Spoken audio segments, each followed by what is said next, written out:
Bonjour à tous, bienvenue sur cette nouvelle session autour du role mining, ce nouveau webinar.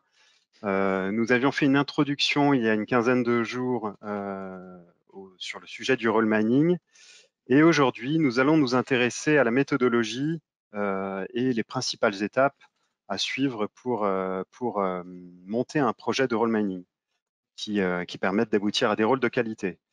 Donc, je suis Nicolas Drouot, en charge du marketing pour Brainwave GRC et je suis accompagné pour cette session par Emmanuel Sol. Bonjour Bonjour à tous. Emmanuel. Bonjour Nicolas. Enchanté, donc je suis consultant sécurité chez Brainwave. Et puis dans mes anciennes vies, j'ai aussi travaillé sur plusieurs missions de role mining. Et donc j'ai contribué chez Brainwave à construire cette offre. Donc, je vais vous parler un petit peu aujourd'hui. Donc, effectivement, on a beaucoup de choses à vous partager aujourd'hui. Alors, juste en introduction, vous avez en haut à droite un petit encart qui vous permettra de poser des questions. Donc, n'hésitez pas à l'utiliser, à chatter avec nous, à partager des infos. Nous aurons la possibilité d'y répondre, on espère, d'ici la fin du webinar. Et sinon, on reviendra vers vous évidemment si le temps nous manque. Voilà. Allez, c'est parti. Je vous propose de rentrer dans le vif du sujet. Alors, juste une petite intro pour vous expliquer qui nous sommes pour ceux qui ne nous connaissent pas encore.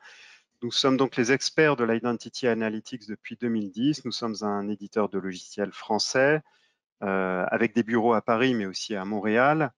Et donc, notre expertise sur l'Identity Analytics, ça nous permet de couvrir tous les sujets de cartographie des accès, de revue des accès, de comprendre, d'analyser en profondeur qui a accès à quoi et avec quel niveau d'accès.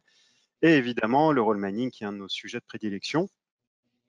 Et d'ailleurs, à ce titre, on a une grosse actualité puisque nous venons d'annoncer en début de semaine notre dernière née, qui est Role Mining as a Service, qui est une nouvelle offre dans le cloud qui vous permettra de mener vos missions de role mining avec succès et créer des rôles de qualité parce qu'on a inclus au sein de la même offre, mais ça on vous en reparlera plus en détail par la suite, aussi bien l'outil, toute la technologie Brainwave et toute l'expérience Brainwave et la méthodologie qui sont aussi condensées dans cette offre.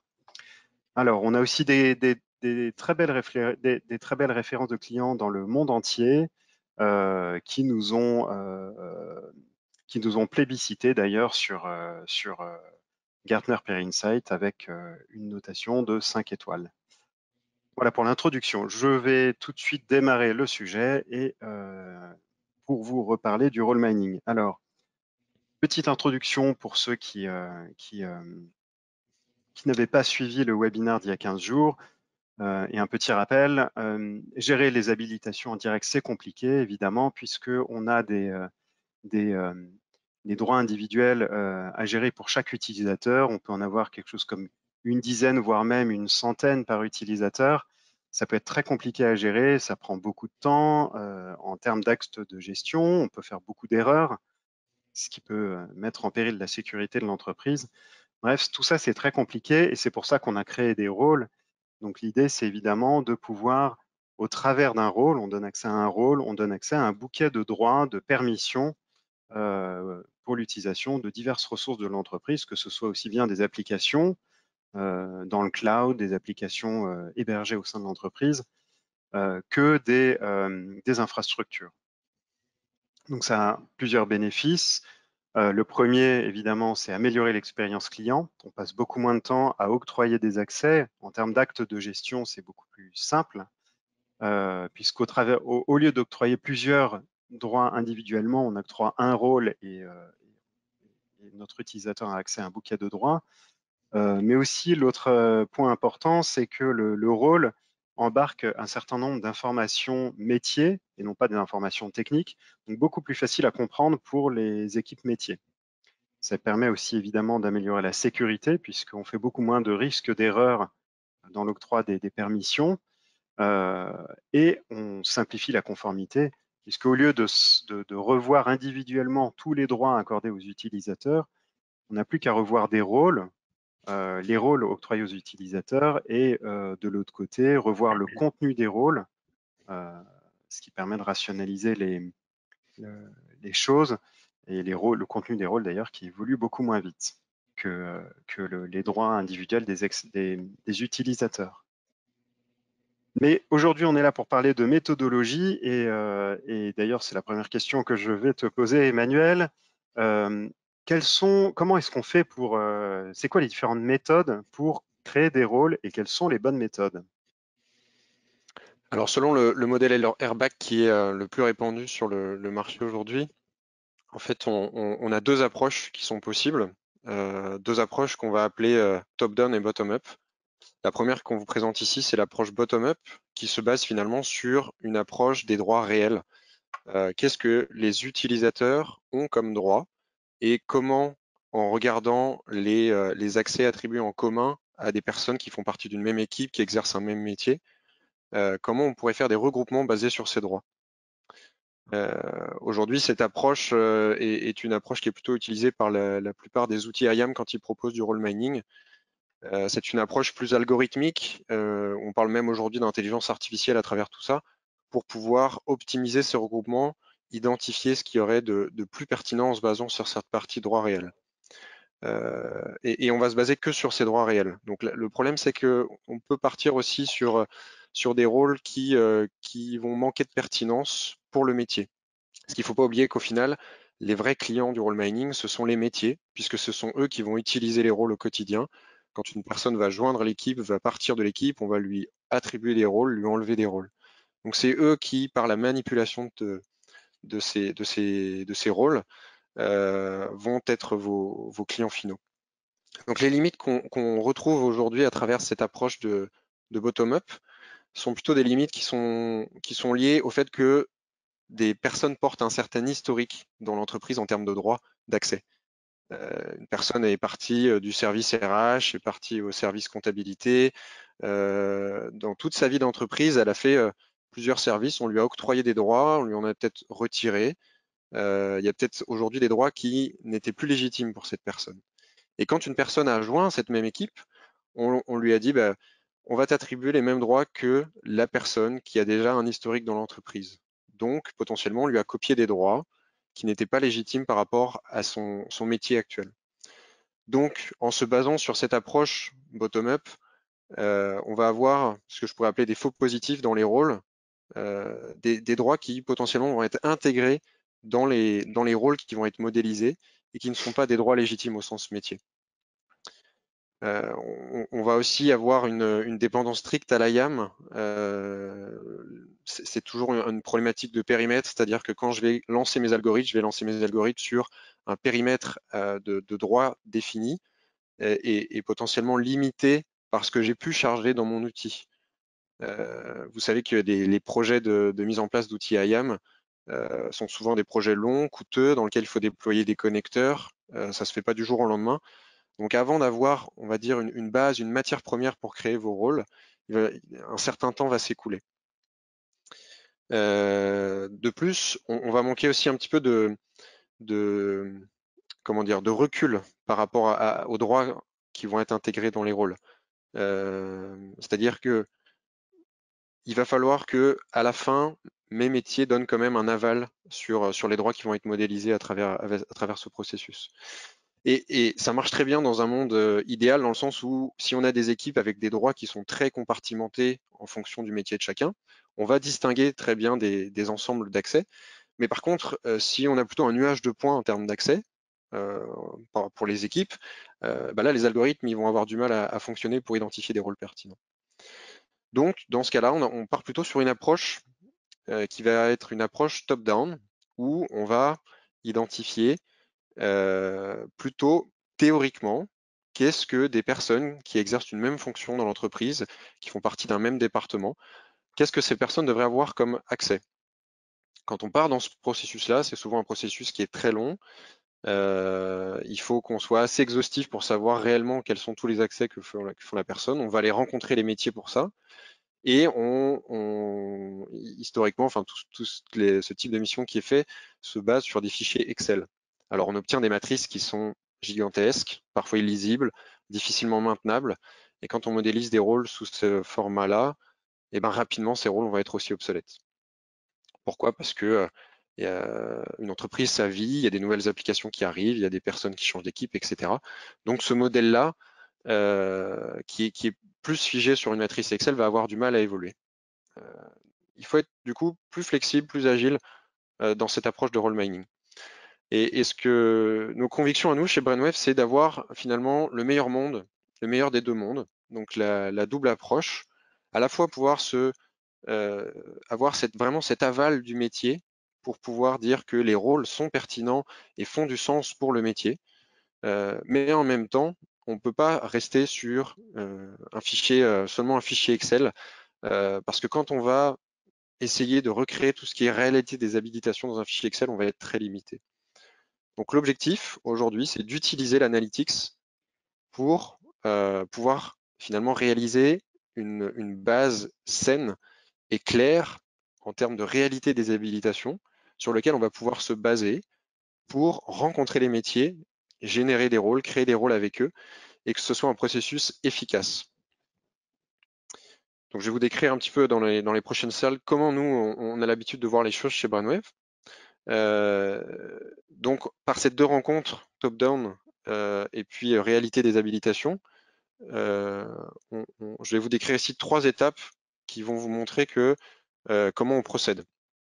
La première, c'est de dire que en termes de démarrage, de lancement de projet, il va falloir qu'il y ait forcément un accompagnement, un conseil. Je ne dis pas forcément avec une société extérieure, ça peut être très bien fait en interne, mais il va falloir que il y ait cette rencontre avec les métiers et donc qu'on aille les voir, qu'on aille les conseiller aussi, les aider dans cette démarche. Donc il y a toute une partie cadrage projet déjà pour identifier quel serait un premier périmètre de modélisation des rôles qui va avoir peut-être donné un résultat pertinent rapidement pour ce projet-là et pouvoir propulser mon projet dans la suite des choses. Pourquoi? Parce que ces projets de role mining, c'est des projets qui sont on va dire, très transverse à l'entreprise. Il rassemble à la fois les métiers, mais aussi toutes les fonctions support d'IT, donc toute la partie applicative. Il y a aussi beaucoup de personnes liées à la sécurité, à la conformité qui sont impliquées dans ces processus. Donc tout ce monde doit être rassemblé autour de ce projet pour pouvoir le mener à bien. Il va falloir aussi planifier les différents ateliers, etc. Donc toute cette partie-là, planification, peut être aussi outillée. Sur un point de vue plus réalité des habilitations, l'objectif principal, ça va être de préparer les ateliers et d'amener, on va dire, présenter une cartographie des accès des personnes qu'on va rencontrer. C'est-à-dire que si vous rencontrez des responsables d'équipe, il va falloir pouvoir montrer l'ensemble des accès des personnes qui font partie de ces équipes. Si on rate des accès, si on rate certaines applications, ben on aura des rôles qui potentiellement seront incomplets, qu'il faudra compléter plus tard. Donc l'objectif, c'est bien dans cette première phase de démarrage, s'assurer de l'exhaustivité des données et d'un niveau de qualité suffisant pour modéliser des rôles. Pourquoi? Parce que si on a besoin de faire un peu de nettoyage avant le role mining, il ne faut pas hésiter. Mais il ne faut pas que ce soit non plus une activité qui est coûteuse en temps, en effort. Il faut que ce soit des processus plus automatisés. Deuxième partie, c'est aussi s'assurer que sur ce point-là, on a bien des accès qui sont potentiellement hétérogènes. C'est-à-dire que si on veut modéliser des rôles qui permettent de favoriser l'expérience client, quand quelqu'un arrive dans l'entreprise, on ne va pas lui attribuer 15 rôles différents.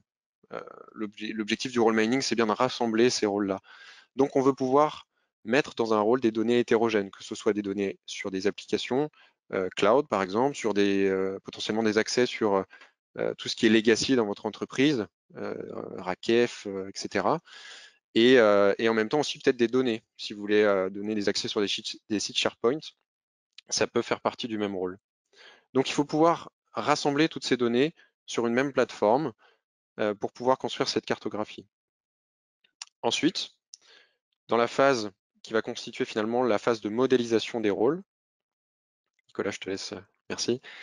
Sur cette partie conception du modèle de rôle, ça va être vraiment le cœur de notre activité.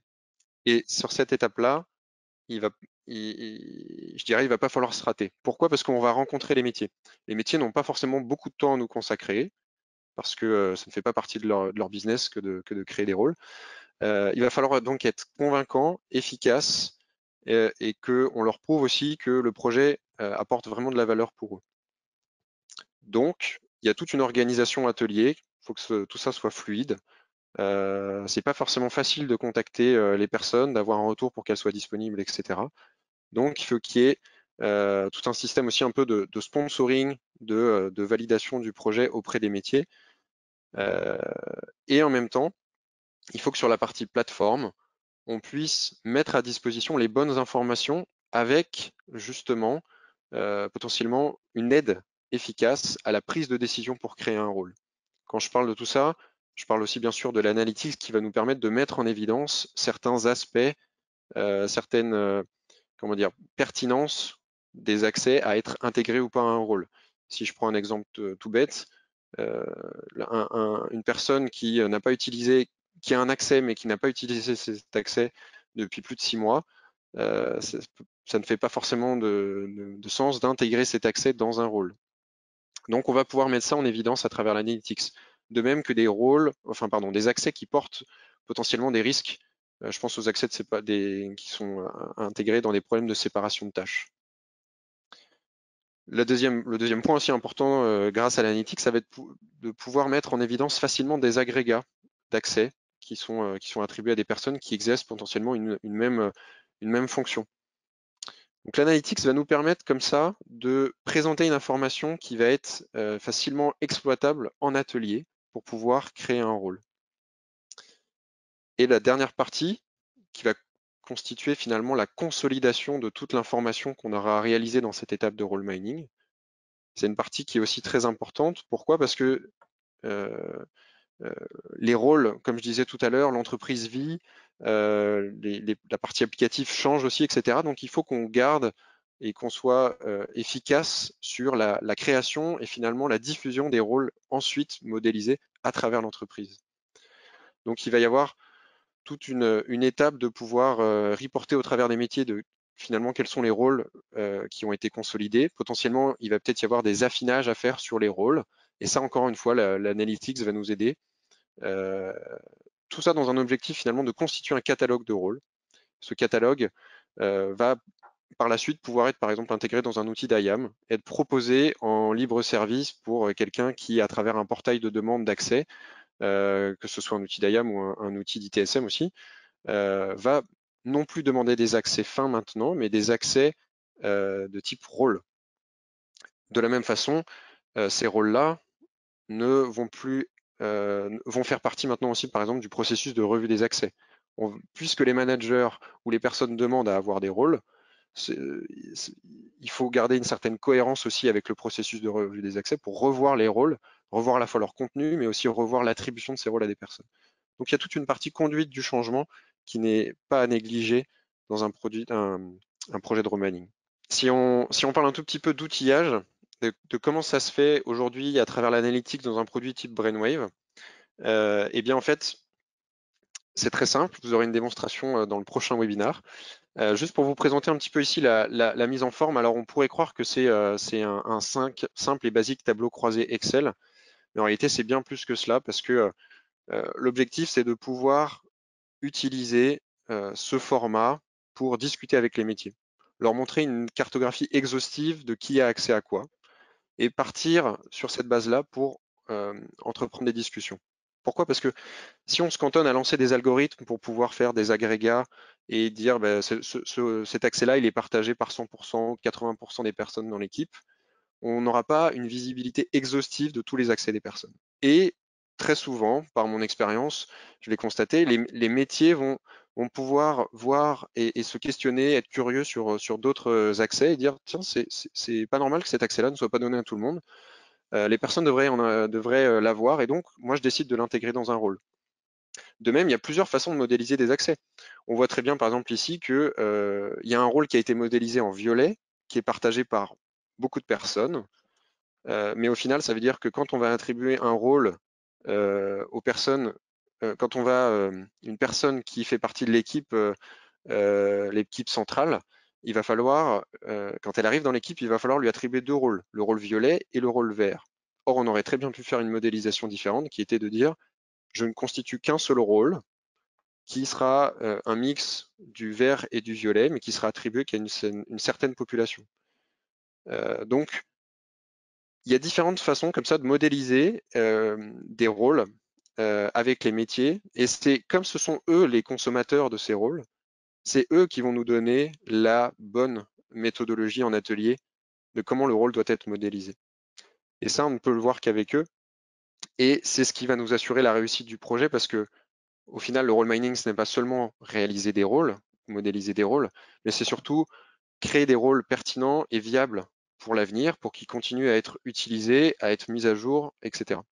Au niveau de la méthodologie, on remarque donc, si on regarde un aspect peut-être un petit peu plus outillage, en fait, on a mis en évidence que aujourd'hui, ce qui va être important, alors c'est aussi basé sur nos expériences de consultants, c'est se rendre compte que dans un projet de role mining, c'est important d'avoir une première phase, une première étape, en tout cas d'alimentation du modèle, de constituer finalement cette ressource, cette matière première en vue des rencontres et des ateliers.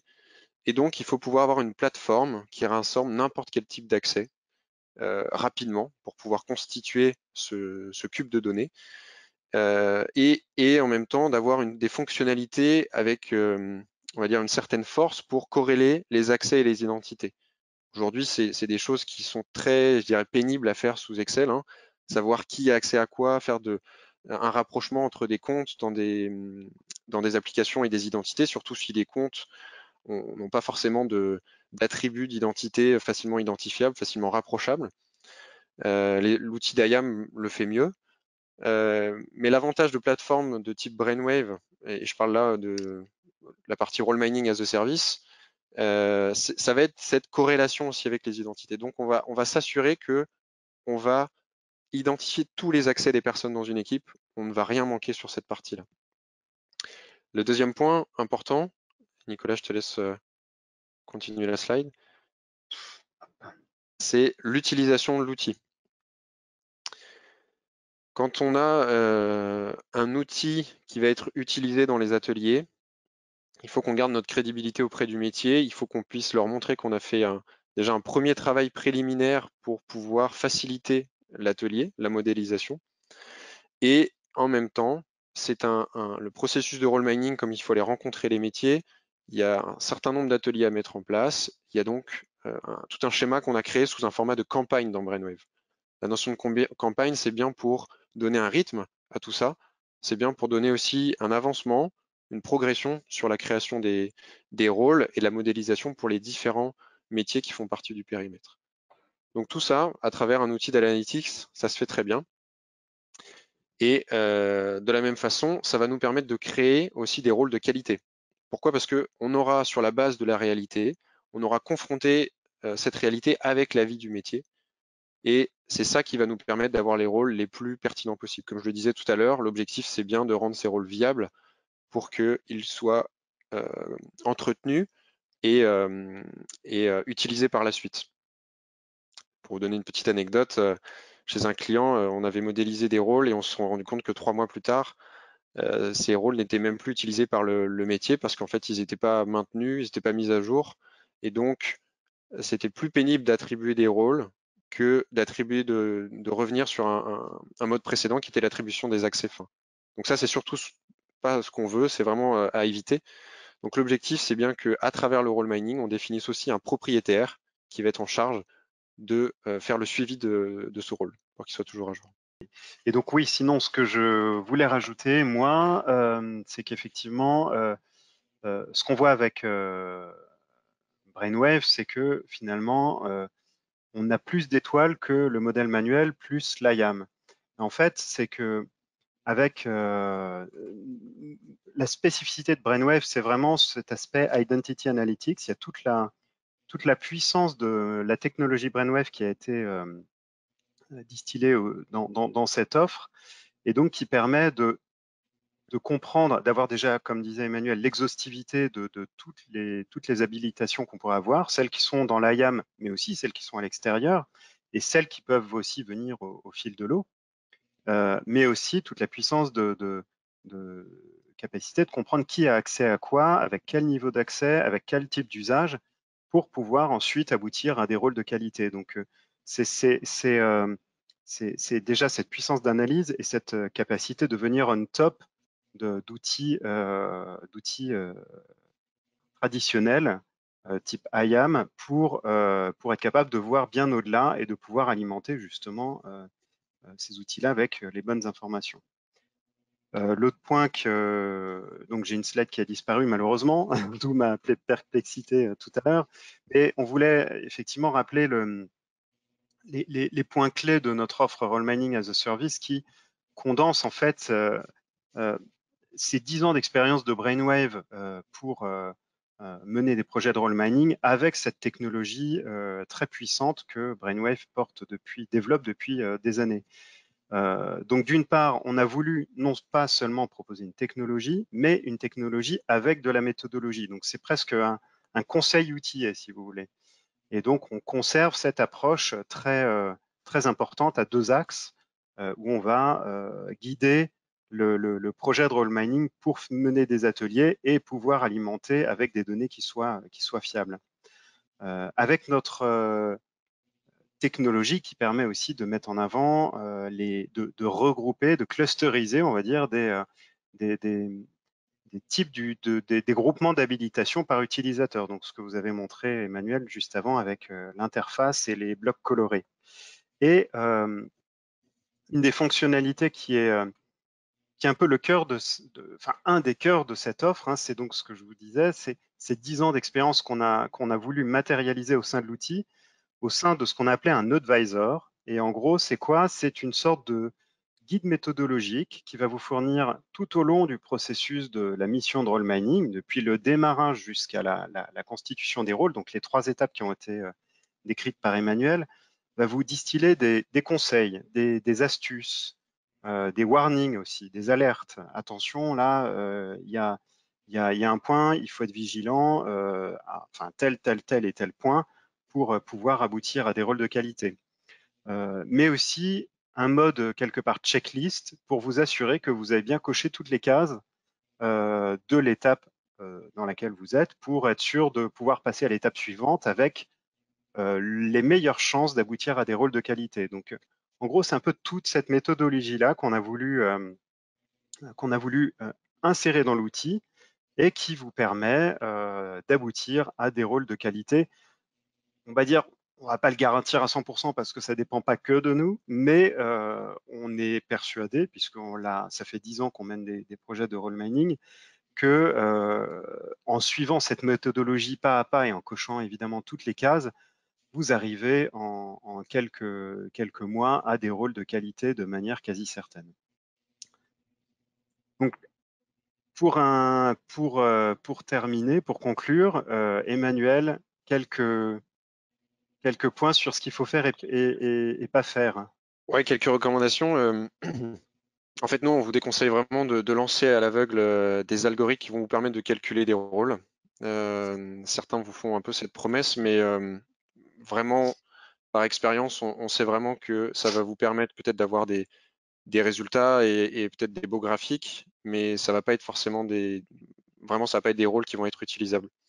L'objectif, c'est plutôt de se baser sur la technologie pour pouvoir maximiser les échanges en atelier, afin d'avoir finalement des rôles qui sont validés par le métier et qui vont avoir une vraie légitimité pour être utilisés et utilisables par la suite.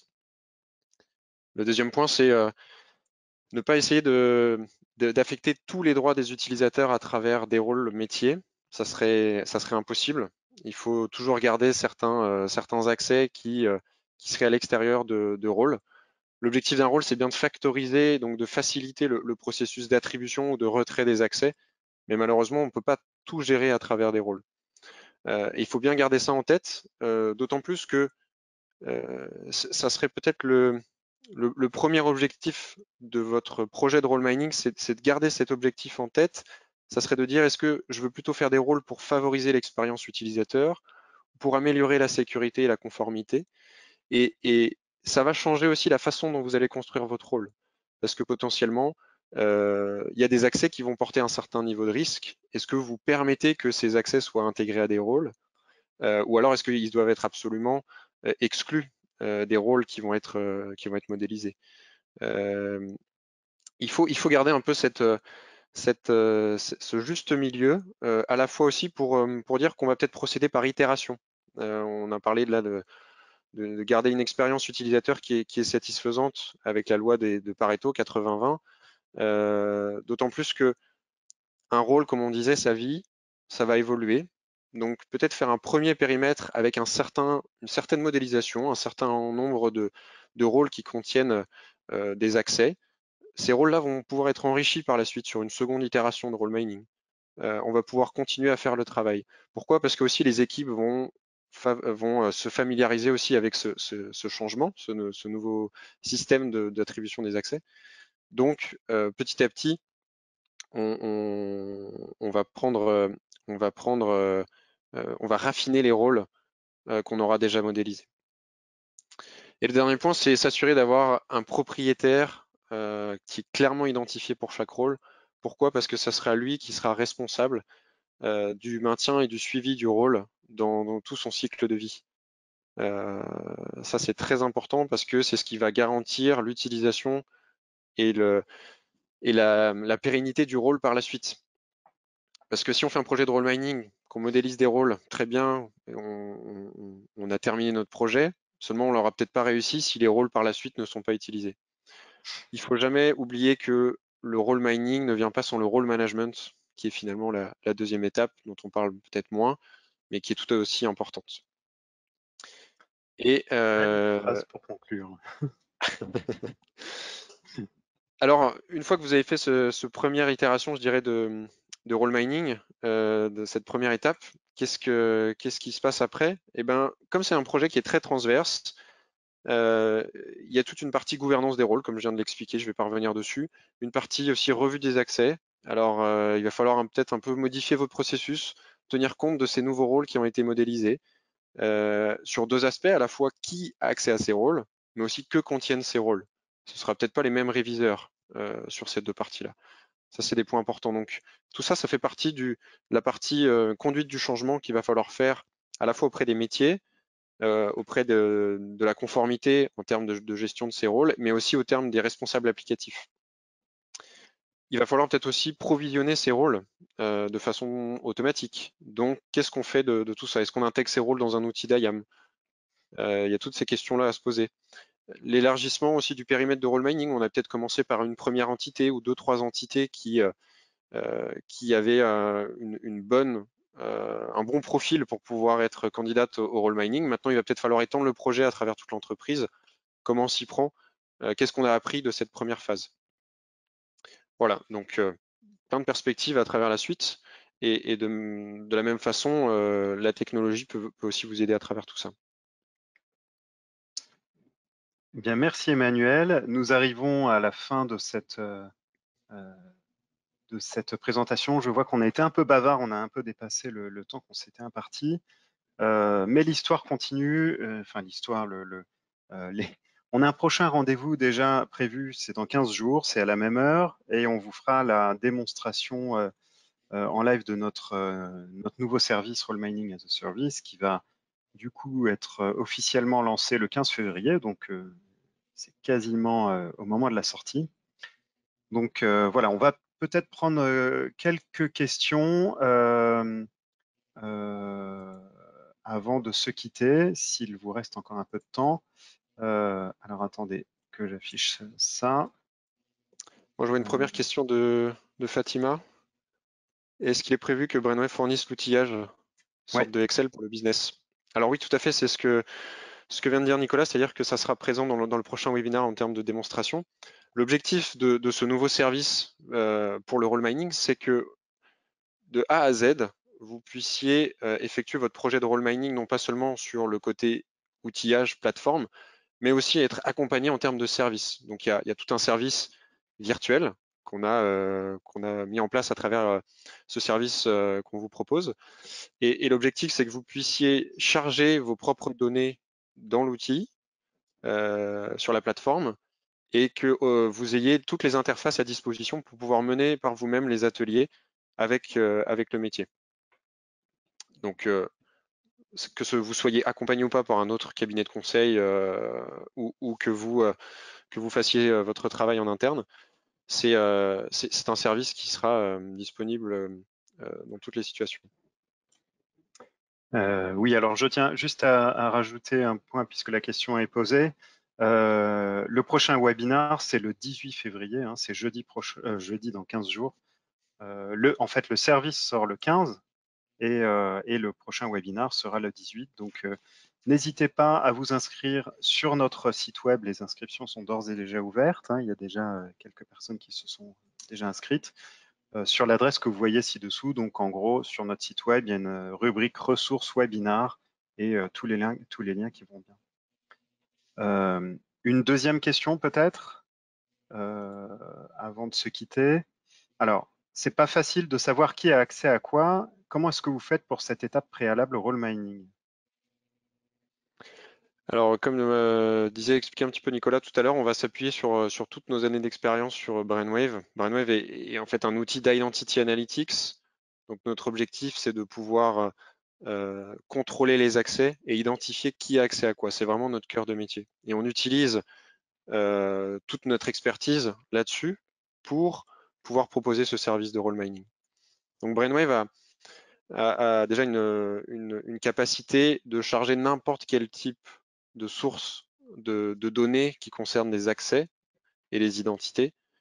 Et son objectif, ça va être de constituer un cube de données qui va rapprocher les identités, donc le monde RH, avec tout le monde IT, et de pouvoir automatiquement rapprocher les données entre compte et identité. L'objectif à travers tout ça, c'est bien de pouvoir dire, une fois que j'ai cette information, je vais pouvoir l'utiliser pour n'importe quel type de contrôle. Une personne qui a quitté l'entreprise, mais l'accès est toujours actif, qui porte des problèmes de séparation de tâches, comment j'automatise mon processus de revue des accès, parce que j'ai aussi toute la chaîne hiérarchique des managers, etc. Et aujourd'hui, on parle de role mining, donc cette cartographie des accès, on va pouvoir la travailler, l'enrichir aussi, parce que faut pas oublier que dans un projet de role mining, très souvent, ce qui peine pour les métiers, c'est de ne pas comprendre l'accès. Ils ne comprennent pas l'intitulé. Pourquoi cette personne a cette permission? Je ne Mm. comprends pas cette permission parce qu'elle porte un code technique. Bah, l'objectif, c'est qu'on vienne enrichir ces données dans Brainwave et qu'on le mette à disposition aussi à travers les ateliers. Donc c'est Mm. pour ça que c'est toute la puissance de l'analytics qui va au-delà de ce qu'on a l'habitude de voir avec des outils plus traditionnels. Une autre question rapide. Est-ce qu'il sera indispensable d'avoir un outil d'IAM pour faire du role mining avec Brainwave? Alors non, moi j'ai l'exemple de clients en tête là qui en fait n'ont pas d'outils d'IAM chez eux. Ils utilisent déjà Brainwave pour faire de la revue des accès. Et leur objectif, c'était de modéliser plus que des rôles métiers, c'était des rôles applicatifs. Et donc, Mm. par la suite, pour tout ce qui concernait après le provisioning de ces rôles applicatifs, en fait, ils allaient utiliser des processus, enfin des solutions alternatives ou bien continuer à utiliser des processus manuels. C'est juste que l'objet qui allait transiter maintenant pour les demandes, ce ne serait plus des accès fins, mais ce serait des rôles. Donc, on peut tout à fait se départir d'un outil IAM. On peut utiliser aussi des outils d'ITSM pour tout ce qui est workflow de demande ou de suppression d'accès. Yes. Et une dernière question. Alors, je ne sais pas si. Comment intégrer dans plus ou moins n'importe quelle source de data le résultat du role mining qu'on aura fait avec Brainwave? Fichier LDIF, CSV, etc. Alors, tout à fait, en fait, l'objectif, c'est qu'une fois qu'on a fait le role mining, dans Brainwave, on puisse l'exporter pour le diffuser. Donc, il y a toutes les fonctions d'export sur ce qui a été constitué avec des rapports Mm. complémentaires pour pouvoir expliquer un peu plus ce qu'il y a en termes d'informations dans les rôles. Donc, il y a toute la métadonnée sur le rôle, donc qui est le propriétaire, est-ce qu'il y a différentes versions sur le rôle, parce que comme le rôle vit, eh ben, il va être versionné. Ensuite, il y a toutes les informations par exemple, de description, de rôle métier, dans quel contexte, etc., que le métier peut ajouter au rôle. Mm. Et donc, il y a tout le contenu du rôle, à la fois la liste des identités et la liste des droits d'accès sur les différentes applications. Ça, c'est la base. Et par la suite, il y a aussi d'autres rapports un peu plus analytiques sur sur ces accès-là, mais qui vont pas forcément être utiles pour un autre outil qui va gérer les rôles, mais plus pour reporter au niveau de ces rôles dans l'avancement du projet. Mais le rapport est intégrable de façon automatique? Oui, tout à fait. C'est un format qu'on peut utiliser. Ça peut être du Excel, du CSV, et qui est exploitable par les outils d'IAM. Donc, qui est à la fois compréhensible pour un processus manuel ou qui est exploitable par les outils d'IAM en termes de chargement. Écoute, merci beaucoup Emmanuel. On arrive au bout des questions qui ont été nombreuses ce soir. N'hésitez pas, si vous avez d'autres questions, à nous les poser par la suite en privé. On va vous envoyer de toute façon le lien du replay si jamais vous avez loupé des infos, si vous avez envie de le revoir, de le repartager avec d'autres personnes. Et on vous donne rendez-vous, évidemment, dans 15 jours pour approfondir le sujet avec une démo de notre nouveau service. Merci à tous, merci Emmanuel, et Merci écoutez, très Nicolas. bonne soirée. Merci à tous et à bientôt. À bientôt, au revoir.